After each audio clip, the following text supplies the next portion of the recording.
So he put his dad's name in. Some crazy stuff came up about a guy named Tom Morello from a band named Rage Against the Machine who has a father with the same name. And then the craziest thing happens. Rage Against the Machine on the cover of Rolling Stone magazine that week.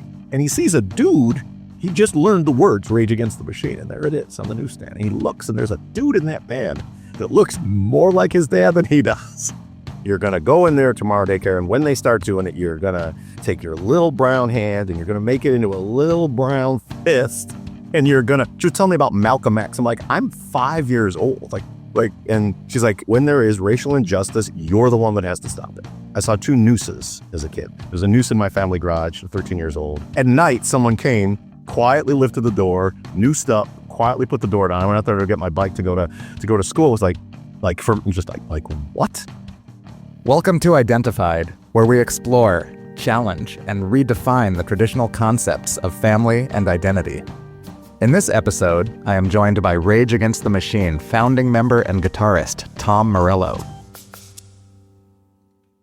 The Morellos came from northern Italy to be coal miners in central Illinois. Marseilles, Illinois, it's spelled exactly like Marseille, France, but it's in central Illinois, so it's pronounced Marseilles. And that's where the Morellos are from, and it's a town where, you either become a farmer's wife or a grade school teacher or a coal miner's wife or a factory worker's wife. And she did something that no one had ever done before or since. Around 22 years old, she left and traveled the world by herself as a single woman in the 40s, like post-World War II, and doing like teaching gigs. So she would teach on a U.S. Army base in Wiesbaden for 5 years. She taught in Spain. She taught in Japan. She took a steamer completely around the world. Like, she would always come back with pictures and stories that, people who've been living their lives. And so no one's like, oh, you spent time in a Mongolian yurt. Well, let me tell you, the price of milk is 99 cents now. So during one of her teaching forays, she was in East Africa. It was Teachers for East Africa.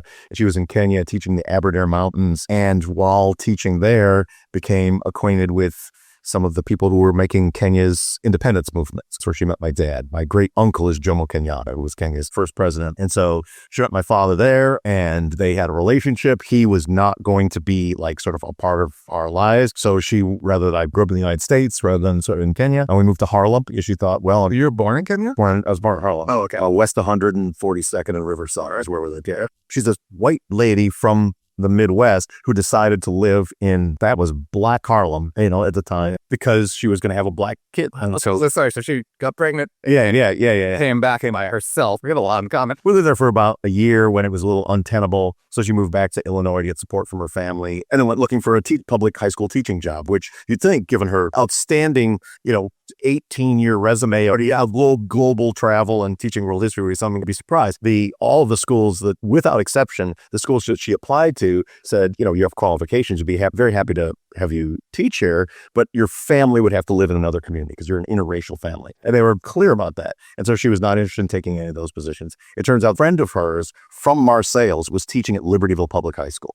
And he vouched for her. She got a job there. And where's Libertyville? It's about an hour north of Chicago, an hour north of the city, right? So then we had to find a place to live. The real estate agent told my mom that there has never been a black person that's lived in Libertyville. Like, that red line. That Shire was going to literally integrate the town of Libertyville, Illinois. We were applying for an apartment right across from the high school, but the real estate agent had to go door to door, ask the other tenants if it would be okay if there was an interracial family. They softened the blow by saying, well, look, this is not an ordinary Negro child. This is a African princeling. They sort of upsold me.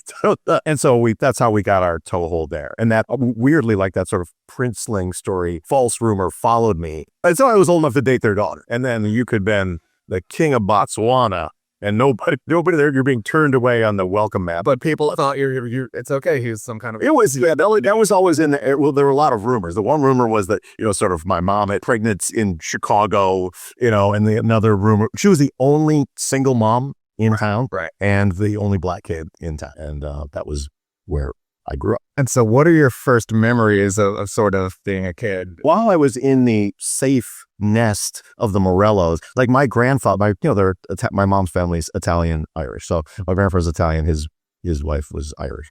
My grandma was Irish. And he said to her right off the bat, like, if they don't accept Tommy here, we'll all move to Hawaii. And he had never been to Hawaii. He just had a presumption. Yeah, he was like, we'll move. If they don't accept Tommy, we'll all move to Hawaii. He'd never been, no one in the family never near Hawaii. That felt so within the nest of the Morellos, it felt supportive, and I never felt anything. Then you go to school.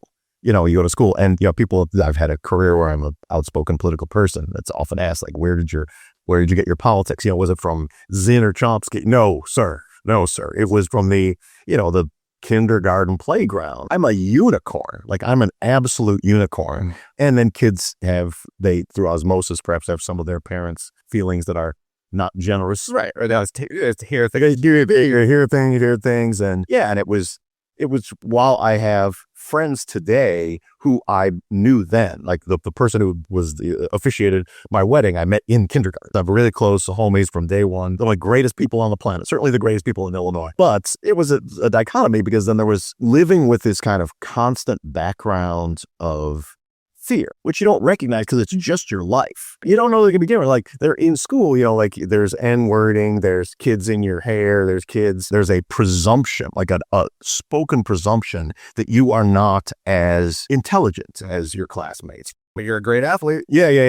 Like, I was the second fastest kid. They're like, why aren't you the fastest one? I'm like, because Craig Camille is super fast, dude. He's taller. He got longer legs. Yeah. I will say there was a formative moment when I was in daycare, because my mom would drop me off at daycare and go to high school and teach. And the daycare scene was not great. There was this older kid, probably like 2 years older, that age. It's a lot older, who was, saying all the things you might imagine you might say to daycare. Oh yeah, you might say the only black kid in town, like, terrible, and making me feel terrible, and there was violence and whatnot. And so my mom felt my vibe one day, and she's like, what's wrong? And I told her there's this kid N-wording me and hitting me and stuff. And she says, okay, this is what you're going to do tomorrow. And I sort of like, okay, my mom is a font of wisdom, even when I'm 4 or 5 years old. She says, you're going to go in there tomorrow, daycare, and when they start doing it, you're going to take your little brown hand and you're going to make it into a little brown fist, and you're going to just tell me about Malcolm X. I'm like, I'm 5 years old. And she's like, when there is racial injustice, you're the one that has to stop it. So she gives me some counter, reverse racism epithet to say. Words I don't understand, to memorize. Cracker. So the fist isn't to punch. The fist is to, it's to defend yourself. You're defending yourself. But it was like deadbeat honky. So I go in there and the kid's on me for the hour of this, but I clearly remember in the heat of battle not remembering phrase correctly and said something like heat bat donkey, which just sowed confusion in an already kind of charged scene. But I did fight back, poorly, but I did fight back. It caused a bigger scrum, and it did get the attention of the woman, Seal Harris. Who ran the daycare, and I did get to watch with smug satisfaction as the bully's mouth was washed out with soap. And that was the last day that I got bullied in daycare. Now, my family was Catholic, and so the idea was you go to public school, kindergarten, and then you go to Catholic school. Okay. So I went to Catholic school, first grade, and had a terrible experience. My mom would say it was a terrible racist experience. She yanked me out of there and went back to public school, where a teacher, who Mrs. Craig, I'll remember forever, was like, your kid's going to be fine. But there was sort of the bouncing back and forth of these great friends. It literally was a bucolic places. But there was periodically there were twice, I saw 2 nooses as a kid. There was a noose in my family garage, 13 years old. In their garage. At night, someone came, quietly lifted the door, noosed up, quietly put the door down. I went out there to get my bike to go to school. It was what? It was when I was 15. I was at a Brown's Chicken on Milwaukee Avenue. I got my comic book money, and then these 2 dudes. It was so out of a Mississippi burning. It's the middle of the day. Everyone's living their lives. These 2 young, maybe old teenagers or young men with the trunk open, with a noose, inviting me into the trunk in the middle of the day. And I just remember, I was in front of a restaurant called Yankee Doodle Dandy. I'm like, they're on the other side of the street, and I know I can outrun them, but this is just crazy. And they said a word or two, and and so that's the most negative. Pretty bad. It's pretty bad. But the crazy thing is, I never really reflected on that in the time. It's just sort of like a part of the background fabric of life, Where's your father in all this? So my mom would periodically throughout my life write letters to my dad, to the P.O. box that they had in 63, unanswered. Still in Kenya. Yeah, in Kenya. Would write letters there, and they went unanswered. So people would ask me, like, did you miss having a dad? And my thought was always, well, did you miss your third parent? That's the way I talk about it. I say, like, did you have an uncle that you don't know about? That's right, never around. I never thought about it. Fast forward through some of this, but so one of the ironies was, while I was a failing student as a first grader and in Catholic school, I was the first person from Libertyville to ever attend Harvard University. So that was an interesting part of the journey, like an unexpected part of it's a part of the journey, going off to do that. But a couple of things about the hometown. So then the second black family that moved into the town, and my mom always self-identified as black. She would tell everyone that she's black. People are like, you are a Irish Italian lady, which is, we are black. We are black. And just like, and I was like, she's going to say that. And so that's, right. You may think different, but she's clear. People were so confused, dude. Oh, and I got to see, I would always cringe because like we would occasionally get the, oh, is he adopted? Oh, Mary Morello she would put you through in the MMA, in the octagon. You racist. Son of a, what's wrong with you? Like, lady, why would you assume he's my son? So the second family to move in, this is how white Libertyville was. The first grown black man to move into Libertyville, Illinois was literally an albino. Dr. Fields, who's my doctor. He was a black person who was an albino. If it was a script, you have to take that out because that's just like, come on, that's not. My mom was really close with Dr. Fields in his family. Mark was several castes above me in social strata. So I live my life, and I go on to fame and fortune and Rage Against the Machine and whatnot. And, and race still continues to play a part because when that band formed, there was zero commercial ambition, zero, in part because of the racial makeup of the band. There's no band like that playing at a club. There's no band certainly on the radio, so that's surprising. So when I'm 30 years old, my mom and we'd tried to go to Kenya several times when I was little, but I had a severe allergic reaction to typhoid vaccination, like near-death reaction. So, and when you're a little kid, you can't trust a little kid to not eat the stuff or whatever. So when I thought they could trust me by the time I was 30. So my mom and I were going to take a trip to Kenya. So we're on the airport, we're on Lufthansa flying in, and my mom says, I'm 30 years old and we have not heard from my dad. You connect in Frankfurt and you're flying down. And on the Frankfurt to Nairobi flight, my mom says, oh, I sent a letter to your dad and asked him to meet us at the airport. I'm like, say that slower? And he's like, yeah. I'm like, when's the last time you heard from him? Well, I haven't heard from him. We arrive at the airport. He's not there. We get to the Hotel Intercontinental and there's a message for us. Sorry, I couldn't meet you at the airport. I'll pick you up for dinner tomorrow at 8. And my mom was like, oh, good, we'll have dinner. I'm like, what? This is all just that matter of fact for it. Oh, yeah. And she's like, oh, shame you couldn't have met us at the airport. I'm like, what? Are you kidding me? A 30-year-old girl. I am done worrying about stuff like that. And all of a sudden, my father's going to walk through that hotel room door tomorrow at 8. One, it was a reveal. He had received every letter. He had received a letter that, your son got accepted to Harvard. Your son has a #1 record. You're this, that, and the other, and had received them all and replied to none. So anyway, it knock, and Ambassador Nyethe Jiroge walks through the door. And first thing I'm stunned by, like, you've seen your parents, and I saw my dad. I saw him for the first time I was 30. I was like, I look a lot like my mom and my dad, somewhere right in the middle. Like, it was people have that realization. Once young, he's sharper than me and a little taller. And so we went out and it was, odd, but he couldn't have been more gracious and, took us out. I think the next day we did some sightseeing around and whatnot. Then we had a long safari situation where we were away for like 3 weeks and not with him, but, where we were like, trip out. Well, happy to have met my dad, go see him when we came back. And when we came back, there were some unsettling revelations for me. I have 3 brothers. And he has a wife and there's 3 brothers and that we're never going to meet them. Oh, yeah.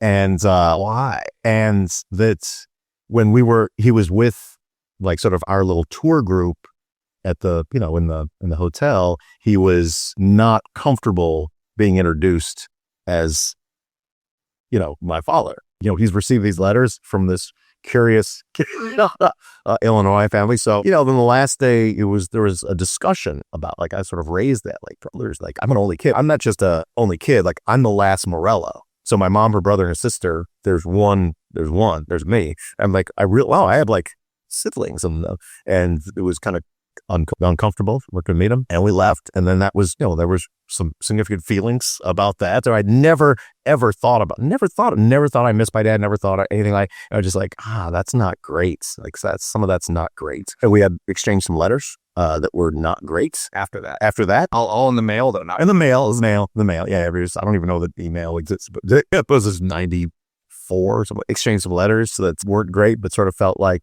that's the cap. And I was like, I got to meet my dad, wrestle with some uncomfortable emotions with regards to the situation, and on with my life, And then fate intervened. It turns out that one day I'm talking to my manager. There's a friend of yours from Georgetown University who wants to get in touch. I'm like, I don't know about Georgetown. Next, go down. At the end of it, I'm like, give me Georgetown again. And I'm like, I don't recognize the email, whatever. So I email, I'm like, this is Tom Morello. Who's this? It's my brother, Segeni.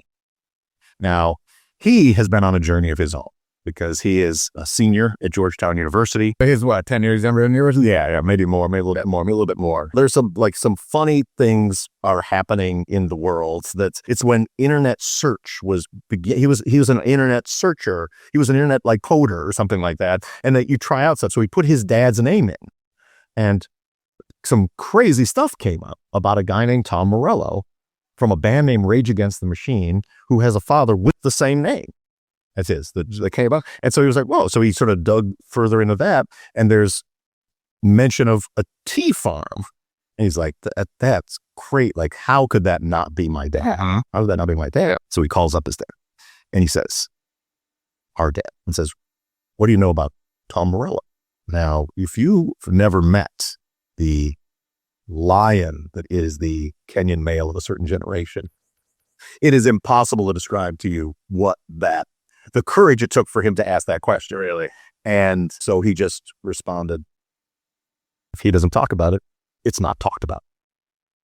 So that's the end of that. And then the craziest thing happens. Battle of Los Angeles comes out. It's 25 years ago. Rage Against the Machine on the cover of Rolling Stone magazine that week. Segeni is walking by a newsstand and he sees a dude. He just learned the words Rage Against the Machine, and there it is on the newsstand. And he looks, and there's a dude in that band that looks more like his dad than he does. And he's like, fucking hell. And so he, by hook and by crook, reaches out, and so I hit him up, and I'm like, who's this? And he's like, I think I might be your brother. I'm like, I called him up, and I said, what are you doing this weekend? Come on out. And it turned out the two first cousins were going to Pepperdine. And so one was graduating. And so we went to a couple of weeks later, went to the graduation with my uncle, Dr. Mungai, who was that show, This Is Your Life. Yeah. He was the first African to graduate Stanford Med. He was the Minister of Defense, Kenyatta's personal physician, had an incredible life. And he's at Pepperdine and he knows, and my mom's there and he remembers my mom. Wild. Yeah. So we sort of having this crazy family reunion and, there's a bunch of family that comes and goes around and my wife and I we charm them all, and the toothpaste is out the tooth. And my dad remains a pillar of silence on the issue, a total pillar of silence. He's still alive through all this. He's living his life. It comes to a crazy head at Segeni's graduation from Georgetown, where he invites, it's him and 4 people, his dad, his mom, myself, and my then girlfriend, now wife. Oh my God, I feel like I'm watching a movie. And it's in a hotel room. Not much different from this room. I mean, they're in the hotel room. Everyone shows up in the room. And it is crazy because the mom doesn't have any idea who I am. And so, because we've been friends with Segeni for my other brother was in the States, of staying at my mom's house in Illinois. We're all connected. Dad kept a secret, so much kept a secret from and his mom. Oh yeah, we're all connected with everybody else. And at one point, Segeni's, says, I'd like to introduce, everybody at the table here, is my father, my mother. This is Denise, and this is my brother, Tom Morello. And, at first the mom takes it like, oh, it's my brother. It's, it's right, my brother. He's like, you make sure that she understands. No, not like that. This is my brother. Cut to the story has a happy ending, but some years later, we were there for my uncle's 80th birthday in Kenya. Because we're everybody except for Hank, we're all in. My dad's a lot sort of more open this time. And there's a real hierarchical family thing in among the Kenyan Kikuyu males. And my uncle, who's older, who's the patriarch of the family, says to his younger brother, he says, and now my younger brother will introduce his family. This huge place with he had the rose garden franchise for Europe. So you're like on this crazy grounds and there's tons of people there from everywhere. And my dad has to stand up and in front of his older brother, introduce his family. To his credit, at the end of it, he introduces me as his son. He thanks my mom for raising me well in front of everybody. He later pulls her aside and asks her for forgiveness for not being in touch or not doing anything. He asked me for forgiveness and then says, what are your intentions with that woman? What an unbelievable, but I mean, incredible ending. That must have felt good, right? Yeah. What, there's some resentment? It was overwhelming. Like, because you don't know. Because now imagine like the whole family is like, we're all holding each other on the table. Like, what's he going to say? Totally. Or not the suspense moment. Or not say. As he's a very powerful, it's hard to describe. Like it was very like the world was teetering on a knife's edge. But since that, he passed just a year ago at 95. He lived a great, he lived an incredible life. But he got to know my kids. He got to know his grandkids and they softened his stoic hearts, and was pretty lovely to have that connection. Yeah, and we got to see him, a couple of times in the last years of his life. Yeah, there are families born and families found, and that's very much the case. Like I've always been really sort of open-minded about that. And so like my family was really small. It was my grandparents, my aunt and uncle, my mom. That was my family. Yeah. The dog of the time, yes. And then there was a real important extended family of my friends that were from Libertyville and Marseilles too, that were really, that I see just the other day. I had dinner with them the other day that I love and that were the brothers and sisters that I never had. And then there's like a broader, a broader open-mindedness about family. Like as soon as the way that my kids, it's interesting because there's family what you think it is or what and how it manifests. Like my kids, the second that they hang out with their cousins, there's no, like if you're hanging out with like some stranger, your friends, or there's a wall and it takes a while, or like with the cousins, it's immediate. If they can feel it, it's a blood bond. And so them and all the Kenyan cousins, it was like, it's immediate, whether they're little, whether they're big, whatever. And so that's something that I can't necessarily describe in social terms, but has clearly some biological pheromonal thing that is happening. And then crazy part is I was a sperm bank donor in the early 90s and 3 children have surfaced in the last 2 years from DNA testing. And it's been fantastic. Their family now too. And you're in touch with them and yeah. Coming to Christmas and all that. Yeah. So I bring them the candy.